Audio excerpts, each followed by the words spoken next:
আসসালামু আলাইকুম, সবাই কেমন আছেন? আলহামদুলিল্লাহ আমরা সবাই ভালো আছি। তো আজকে এসেছে আমাদের মেজো ফুপুর বাসায়। আমার হাজব্যান্ড আজকে নতুন এই বাসায় এসেছে।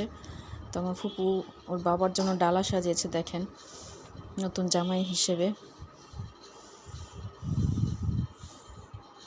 তো এখানে আছে মাছ ভাজা, চিংড়ি মাছ ভাজা, রুই মাছ ভাজা, টিকা, তারপর আছে গরুর গোস্ত, মুরগির রোস্ট, পোলাও, আর আছে সাদা ভাত, আছে সালাদ।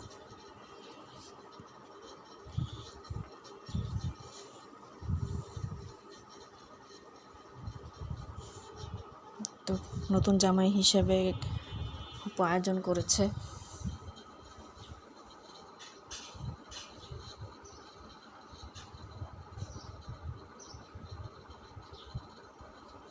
তো বিকেলের নাস্তার জন্য বানিয়েছে পিৎজা। আমার ফুপুটা নিজে হাতে বানিয়েছে, আর এটা ওভেনকে বানানো হয় না, এটা চুলা বানানো হয়েছে। তো আপনারা চাইলে এটা নিতে পারেন। তো উনি ফ্রোজেন খাবারও বিক্রি করে থাকে, যেমন রোল, ভেজিটেবল রোল, পিৎজাটাই করে দেবে। তারপরে হচ্ছে সমোচা, বিভিন্ন আইটেমের খাবার আপনারা নিতে পারেন, অর্ডার করতে পারেন। তো বাবাকে জিজ্ঞেস করতেছি যে কেমন হয়েছে পিৎজাটা।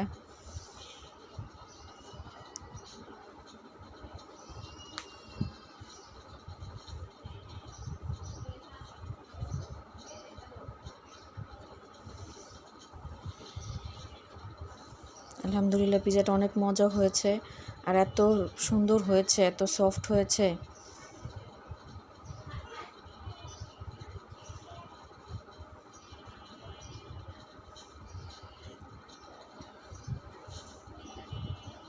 তো কেকও বানাবে, আপনাদের সাথে কেকটাও শেয়ার করব কিভাবে বানায়।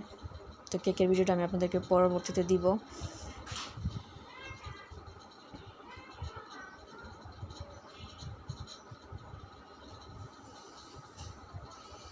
তো এটা পরের দিনের নাস্তা, ফিশ ফিঙ্গার আর মেয়োনিজ। তো বাবা পরের দিন চলে গিয়েছে, এই ফিশ ফিঙ্গারটা খেতে পারেনি। তো নাস্তার আরেকটা ছিল, সেটা হচ্ছে ফালুদা। ওইটা ওর বাবা সকালে খেয়ে চলে গেছে, আর আমরা যে বিকেলে খাচ্ছি।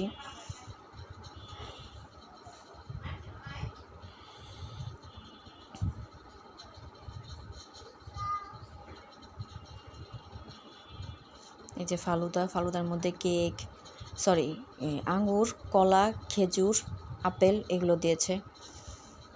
তো আমাদের সাথেই থাকবেন, আমার ভিডিওর সাথে থাকবেন। পরবর্তীতে আপনাদের সাথে আমি কেকের ভিডিওটা শেয়ার করব, পুরো ভিডিওটা। চাইলে আপনারা কেকও অর্ডার করতে পারেন, ঘরের পেস্ট্রি কেক এটাও আপনারা অর্ডার করতে পারেন।